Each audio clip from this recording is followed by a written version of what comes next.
இருக்கின்றேன். நான் இது ஓர் ரணகலம். இந்த ரணகலத்தில் என்னிடம் இருக்கும் பொருளை எதை கேட்டாலும் நான் கண்டிப்பாக தருகின்றேன் சாமி. ஆமா, தர்மத்தை தாராளமா தெரிவித்தா அதுவே ஒரு மகள சாமி. அப்படியானால் 3 பொருள் தேவை. என்னென்ன? நான் ஆதியோடு அந்தமாக செய்த தான தர்மத்தை யாரவாத்து கொடுக்க வேண்டும் என்றால் 3 பொருள் தேவை. என்னென்ன? எல், ஜலம், தர்ப்பை.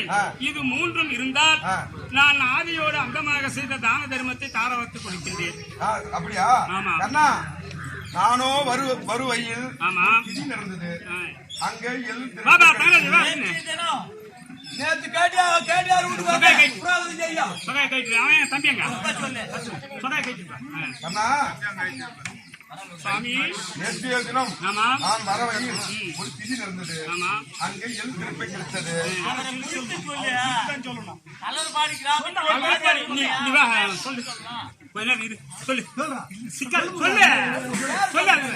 மகாராஜா கல்றப்பாடி என்ற கிராமத்திலே கோபால்சாமி இருக்கின்றார். ஐயா, அவரிடத்தில் திதி செய்தேன். எல்லும் தப்பியும் என்னிடத்தில் இருக்குது. ஜலம் மட்டும் கிடையாது ஐயா. அப்படியா எப்பவுமே திதி செய்ய திடிக்காம பானம் மட்டும் மார்பிள் இருக்கு பத்தியா?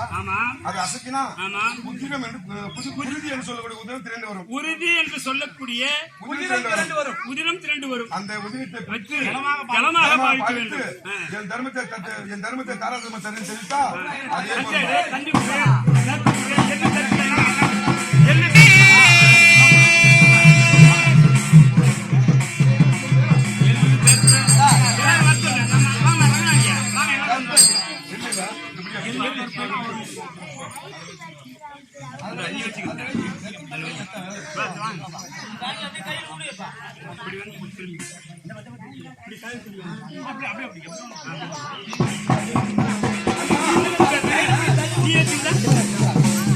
சாமி,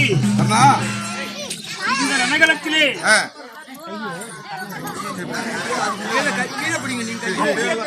அப்படியே பெற்றுக்கொள்.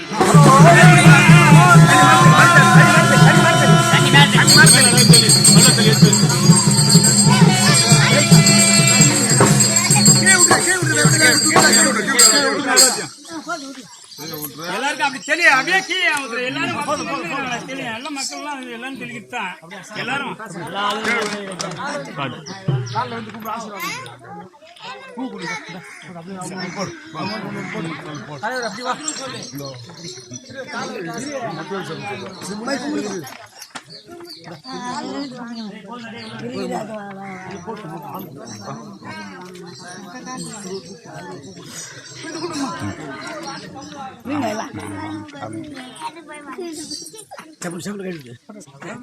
குழந்தை வந்துரு அதுக்கு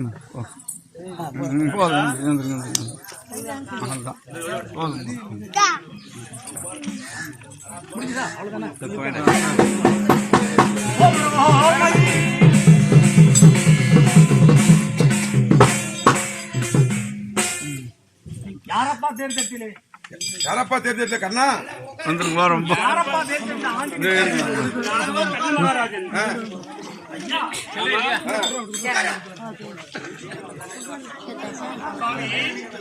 எங்கே கேட்ட குரல் போல் தெரிகிறது.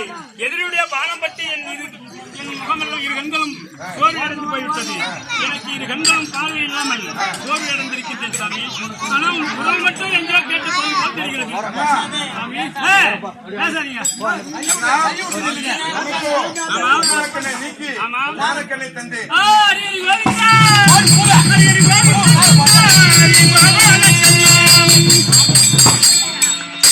ஹரி ஹரி கோவிந்த கண்ணா ஹரி கோபால கண்ணா ஹரி கோவிந்த கண்ணா ஹரி கோபால கண்ணா ஹரி கோவிந்த கண்ணா ஹரி மாதவ கண்ணா மாதவ கண்ணா ஹரி மாதவ கண்ணா மாதவ கண்ணா ஹரி கோவிந்த கண்ணா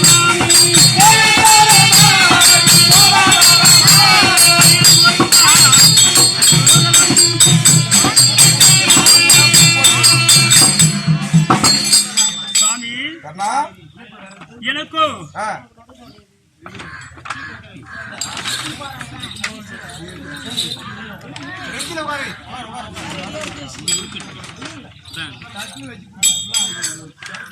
சாமி கண்ணா எனக்கு இந்த பிறவி போதும், எனக்கு மோட்சம் கொடு கண்ணா. சாமி. உனக்கு இந்த பிறவி நான்கா வைத்தாம்பா. சத்ரு யாரு? கண்ணா உனக்கு யார் சத்ரு தெரிவிக்கிறேன்.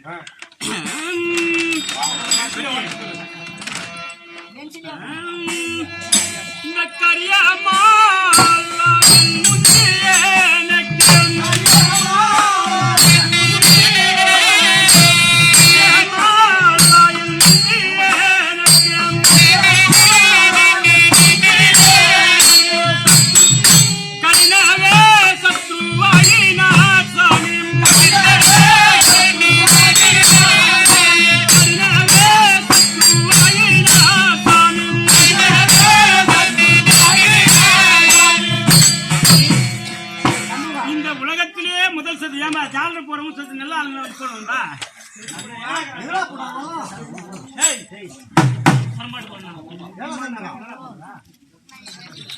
இந்த உலகத்திலே முதல் சத்ரு நீதான் எனக்கு. கண்ணா நீதான் சத்ரு எனக்கு. நீ உனக்கு தெரியும். ஒன்றுமே தெரியாது. இரண்டாவது சத்ரு தெரிவிக்கின்றேன். அந்த பிரியமா என்ன இந்த குந்தியம், பிரியமா என்ன இந்த குந்தியம், பிரியமா என்ன இந்த குந்தியம், பிரியமா என்ன இந்த குந்தியம். அங்கவே சத்ருவாயினா சாமி, அங்கவே சத்ருவாயினா சாமி, அங்கவே சத்ருவாயினா சாமி, அங்கவே சத்ருவாயினா சாமி. வாயில போடாத பூ கீழே போடு, இப்படி சுவரமா கீழே போடு. மேல போட்டா வாயில வந்துருக்குது. பூ போடுறது போட்டா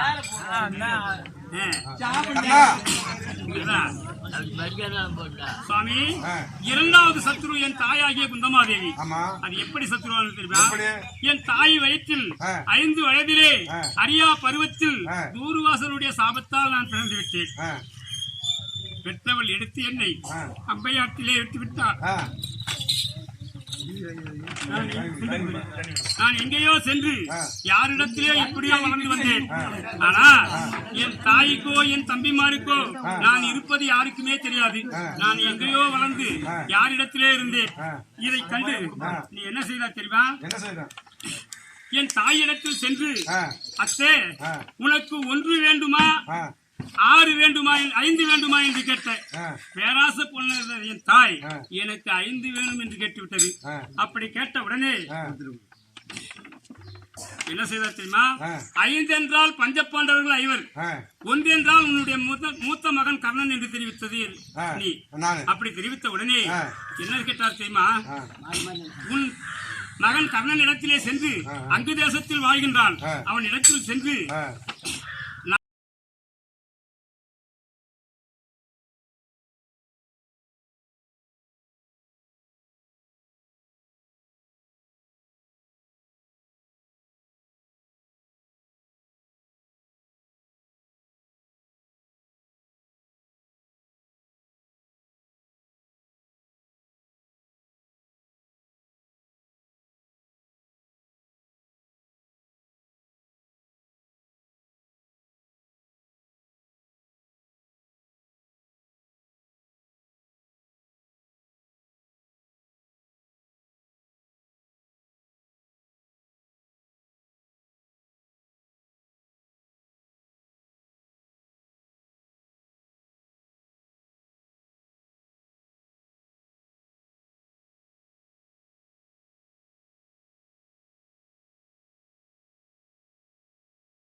நானும் என் குருவாகிய பரசுராமரும் அமர்ந்து என் குடை மீதில் அவர் தலையை வைத்து உறங்கினார். நீ என்ன செய்தாய்? கருவண்டாக சண்டாலா கருவண்டாக உருவெடுத்து என் துளையை துடைத்தாய். குரு நித்திரையில் இருக்கிறார்கள், கலைக்கக்கூடாது என்று நான் என் உதிரமெல்லாம் கீழே கொட்ட கொட்ட நான் மௌனமாக இருந்து விட்டேன். அப்படி இருந்த உடனே என் உதிரம் கீழே கொட்டி அவர் காலில் ஜில்லன்னு அவர் உடம்பில் பட்ட உடனே எழுந்து, அடைய கர்ணா, நீ உண்மையான பிராமணனா சத்திரனா என்று கேட்டார். நான் சத்திரியன் என்று தெரிவித்து விட்டேன். என் இடத்தில் பொய் சொல்லி வித்தையை கற்றதனால் தக்க சமயத்தில் இந்த வில்வித்தை எல்லாம் மறந்து போக கடவுள் என்று சாபம் கொடுத்தார் பரசுராமர். அதுவும் உன்னால்தான் இந்த ரணகலத்திலே அர்ஜுனன் மீது நாம் பாலத்தை போடும்போது அன்னவர் கொடுத்த சாபம் எனக்கு நேர்ந்து விட்டது. அந்த நாள் இன்று வந்து விட்டது. மூன்றாவது சத்துரு எனக்கு குருவாகிய பரசுராமர். அதுவும் உன்னால்தான். நான்காவது சத்துரு சொல்கிறேன். அந்த காமனே என்ற கோகுமே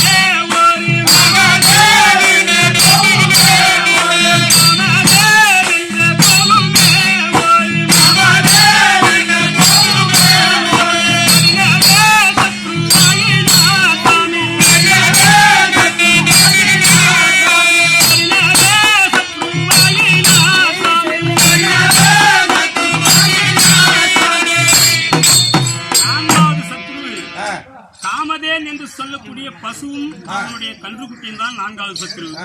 அது எப்படி சத்ருவாசி தெரியுமா? நான் ரதம் ஏறிக்கொண்டு வைபகத்தோடு வீதி விலாசம் வந்தேன். நீ சும்மா இருக்க கூடாதா? பசு ஒரு இடம், கன்றை ஒரு இடம் விட்டு கன்றை என் தேர்தட்டில் அகப்படும்படியாக முடுக்கிவிட்டாய். அந்த கன்றானது என் தேர்தட்டிலே வந்து சக்கரத்தில் அடிபட்டு அம்மா என்று உயிரிட்டது. அதனால் அந்த பசுவானது என்ன சாபம் இட்டது தெரியுமா? காமதேன் என்று சொல்லக்கூடிய பசு என்ன சாபம் இட்டது தெரியுமா? அடே கர்ணா, என் கண் முன்னாலே என் மகனை கொண்டு விட்டாய் அல்லவா, அம்மா என்று உயிரை விட்டது அல்லவா, உன் தாய் கண்ணே நீ அம்மா என்று உயிரை விட வேண்டும் என்று தெரிவித்தது. சாபம் கொடுத்து விட்டது. அந்த சாபம் இன்னைக்கு நேர்ந்து விட்டது. அதனால் நான்காவது சத்துரு காமதேன் பசுவும். அதுவும் உன்னாலதான். வேற என்ன கேட்கிறேன்? தெரிவிக்கின்றேன். அந்த இந்திரதேவனும்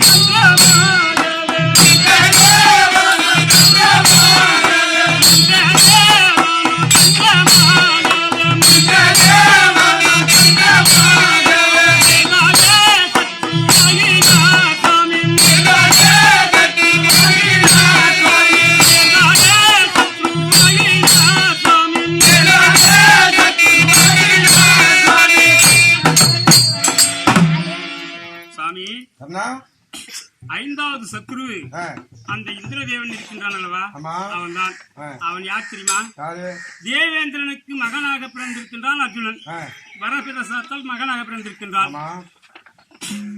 நான் திரேதா யுகத்தில் ஒரு தானாசுரனாக பிறந்து 1000 சிரமும் 2000 கவசங்களோடு பிறந்து அரசாட்சி செய்தேன். அப்படி என்னை சந்தைக்கு என்னோடு சமராயுதம் செய்து என் சிரசெல்லாம் மறுத்து 998 சிரசையும் 1098 கவசங்களையும் மறுத்து விட்டான் கண்ணன். 2 கவசங்களையும் ஒரு சிரசையும் விட்டு வைத்திருந்தான். எனக்கோ அந்த 2 கவசங்கள் அருந்தால்தான் உயிர் போகும் என்று ஒரு சாப கட்டளை. அதை கண்டு தேவேந்திரனிடத்தில் சென்று, தேவேந்திரா, நீ ஒரு குள்ள பிராமணனாக அவதாரம் எடுத்து அந்த கர்ணனிடத்திலே சென்று தானமாக ஏதாயிலும் கேட்டால் அவனோ ரணகலத்தில் இருக்கின்றான். தானம் தானே கேட்பது என்று கொடுத்து விடுவான். அவன் இருக்கும் பொருள் கவச குண்டலம். அந்த 2 கவசங்களையும் வாங்கி வந்தால் தான் அவன் உயிர் பிரியும். அப்பதான் உன் மகன் அர்ஜுனன் வாழ்வான் என்று தெரிவித்தாய். உன் வார்த்தையை கேட்டு அதே பிரகாரம் தேவேந்திரன் குள்ள பிராமணம் வடிவெடுத்து என் 2 கவசங்களையும் வாங்கிவிட்டான். 5வது சத்ரு தேவேந்திரன். அதுவும் உன்னாலதான். இந்த பூமாதேவியும்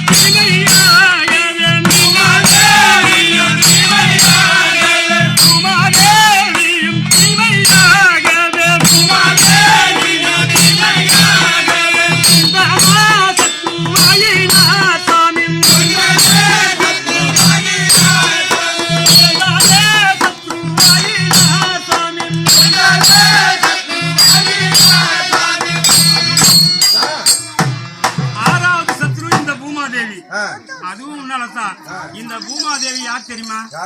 உன்னுடைய மனைவி தான் பூமாதேவி. இந்த ஆண்களும் பெண்களும் செய்யக்கூடிய அக்கிரமம் ஒன்றும் தாங்க முடியாமல் உன்னிடத்தில் வந்து பூமாதேவி எனக்கு மோட்சம் கொடு என்று கேட்டது. அதுக்கு என்ன தெரிவித்தாய்? உனக்கு மோட்சம் கொடுக்க வேண்டும் என்றால் 886 விஸ்தீரம் உள்ள விருட்சத்திற்கும் 18 கோடி சேனாசேனைகள் எல்லாம் மடிந்து அந்த உதிரம் எல்லாம் ஆறாக ஓடை, அப்பதான் உன் சாப விமோசனம் முடியும். அது வரைக்கும் நீ காத்திருக்க வேண்டியதான் என்று தெரிவித்தாய். உனக்கு சமயம் வரும்பொழுது கர்ணனால் உனக்கு மோட்சம் கிடைக்கும் என்று தெரிவித்தது. உடனே அந்த நாள் இன்று வந்து விட்டது. பூமாதேவி இடத்திலே நீ ஓர் அங்கலம் இடம் கேட்டீர். அர்ஜுனன் இடத்தில் சமராய் 1.25 அடி இடம் கேட்ட உடனே அந்த பூமாதேவியும் கொடுக்க ஒப்புக்கொண்டது.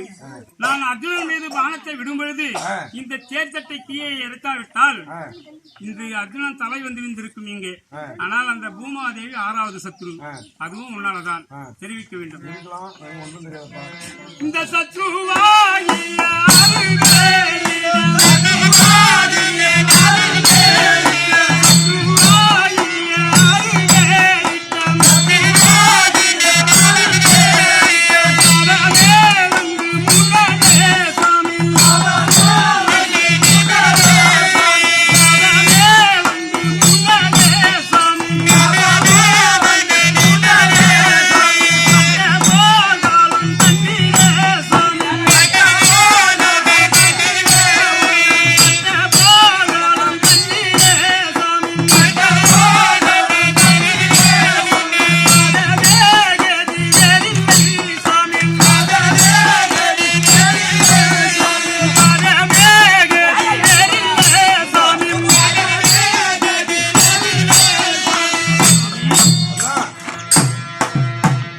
தேவர் மூவர் யாவற்றமான பெயர்களும்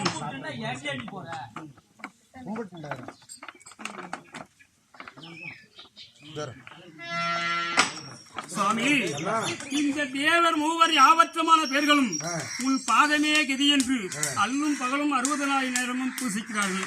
இப்பேற்பட்ட பாதத்தை வைத்துக் கொண்டு இந்த பிணமலை மீதில் உதிர வெள்ளத்தில் இந்த பாவியாகிய கர்ணனை நல்ல தாய்க்கு பிள்ளையாகவும்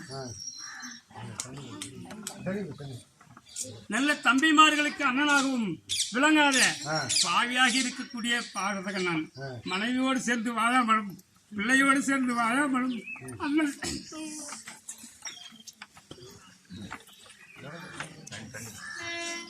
அண்ணன் தம்பிமார்களுக்கு அண்ணனாக இருந்து உதவி செய்யாமல் நான் ஒரு பாவியாக இருக்கின்றேன்.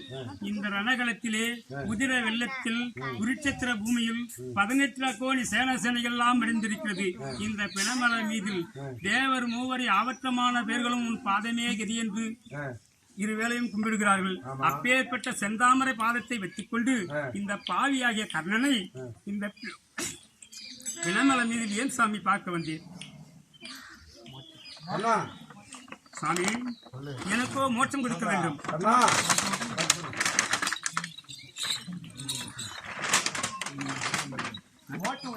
அண்ணா, இந்த பெரிய மோட்சம் கிடையாதுப்பா. ஏன் சாமி? நீ பொன் பொருத்துல தான் வாரி கொடுத்த. ஆமா. அன்னதானம் பண்ண செஞ்சா இல்ல, அதெல்லாம் இந்த பெரிய மோட்சம் இல்லப்பா. 32 தானம்.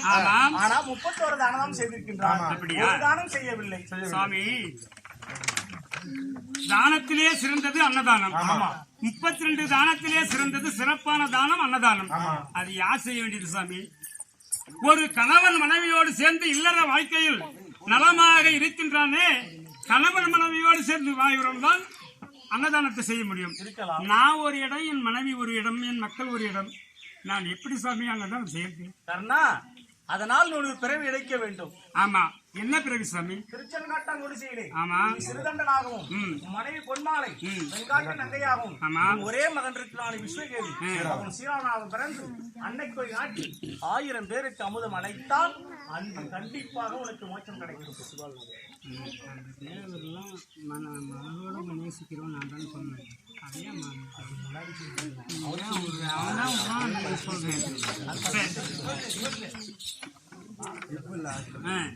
சாமி, இந்த அன்னதானத்தை நான் அளிக்க வேண்டும் என்றால் மறுபிறவி எடுக்க வேண்டும்.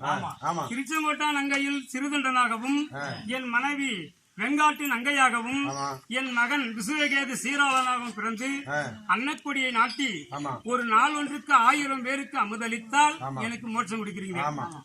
ஆனால் 2 வரம் வேண்டும் சாமி எனக்கு. என்னென்ன? அது என்ன வரம் தெரியுமா? இந்த ஜென்மத்திலே எனக்கு எவ்வளவு செல்வாக்கு இருக்கிறதோ அதே செல்வாக்கு அடுத்த ஜென்மத்தில் எனக்கு வேண்டும். கர்ணா, கர்ணா, அப்படியே பெற்றுக்கொள். ஆனா அதுவும் என்னால் கிடையாது. முக்கள் படைத்த பரமக்கடல் சிவபெருமானால் நமக்கு அன்று மோட்சம் கிடைக்கும். அப்படி இந்த ஜென்மத்தில் இருக்கக்கூடிய செல்வாக்கும் பொருளும் எனக்கு இருந்தால் அடுத்த ஜென்மத்தில் நான் தானம் அளிப்பேன். இப்போ எப்படி கொடுக்கக்கூடிய மனம் ஒன்று, 2வது வரை என்ன தெரியுமா சாமி? இப்போ கொடுக்கக்கூடிய மனமும் குணமும் எனக்கு எப்படி இருக்கின்றதோ அந்த மனமும் குணமும் எனக்கு அடுத்த ஜென்மத்தில் கொடுக்க வேண்டும். அப்படி கொடுத்தால் நான் அன்னக்கொடியை நாட்டி 1000 பேருக்கு அமுதளித்து நான் மோட்சம் பெறுகின்றேன் சாமி. அப்படியே பெற்றுக்கொள்.